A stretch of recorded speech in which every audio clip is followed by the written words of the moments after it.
Starbucks is enjoying some holiday cheer. Pura Vida Miami has won a private equity investment, and Shakey's wants to be your neighborhood pizza parlor again. Welcome to Restaurant Daily, your quick daily download of the top news in the restaurant industry from the editors of Restaurant Business and Nation's Restaurant News.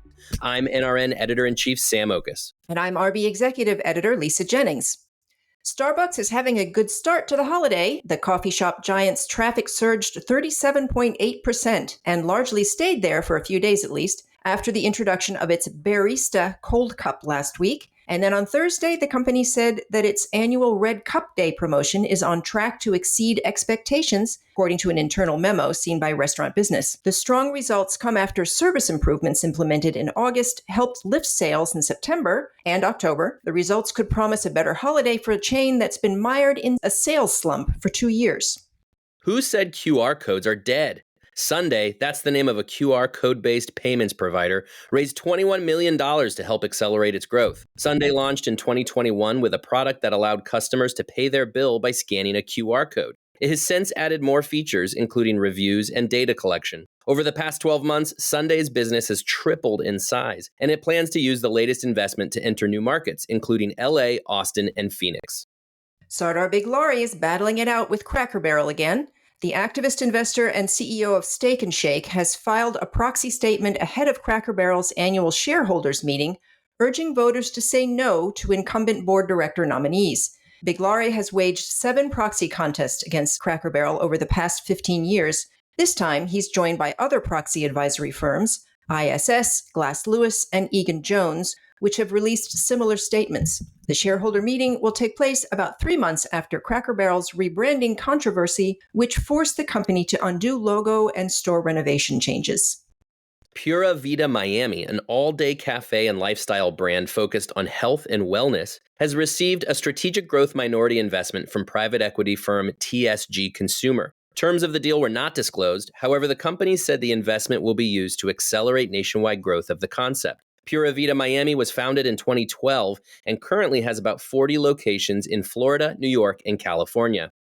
We've talked a lot about beverages in the past 2 or so years, and that conversation should continue to ramp up in 2026. That is, if third quarter earnings calls are any indication. Taco Bell, McDonald's, Wendy's, Shake Shack, and El Pollo Loco are all expected to accelerate their beverage offerings next year with the goal of driving more occasions and bolstering check sizes.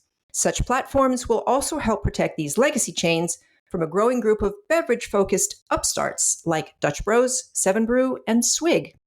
Shake Shack CFO Katie Fogarty's first priority when she came on board in 2021 was to build a robust data analytics team. She told attendees at the Restaurant Finance and Development Conference this week that the data pulled from that team quickly informed a new labor model based on what's being sold versus just sales numbers. The model has since bolstered restaurant margins and customer satisfaction scores.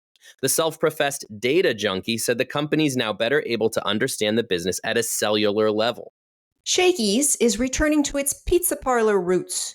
The 70-year-old chain, born in Sacramento, next week will open a new prototype in Los Angeles designed to capture nostalgia for the brand, at least as it was in the 1980s.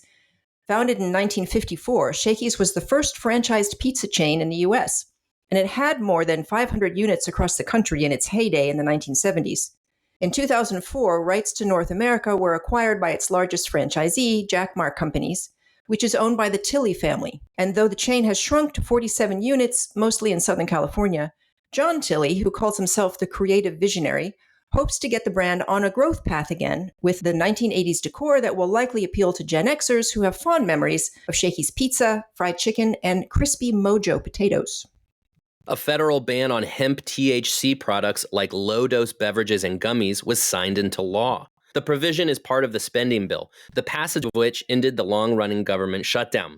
But it could also mean the end of a fast-growing segment that some view as a growth driver in restaurants, convenience stores, and grocery stores. The ban does not take effect for 1 year, which advocates for hemp THC products say gives them time to lobby for better federal regulations rather than outright prohibition. Taco Bell is adding poblano peppers to the menu for the first time, inspiring its new steak and poblano rolled quesadilla. The quesadilla features the peppers, as well as marinated steak, melted cheese, and a spicy ranch sauce, and is available nationwide for a limited time beginning November 20th. Notably, the rolled quesadilla format is also new to Taco Bell, and should appeal to portable customers or customers who like to eat portable things, I assume that means. And that should do it for today's edition of Restaurant Daily. Get the latest restaurant news every weekday wherever you get your podcasts. I'm Sam Okus. And I'm Lisa Jennings. Have a great day. Thank you for listening to today's episode of Restaurant Daily. Rate us on Apple Podcasts, Spotify, and subscribe.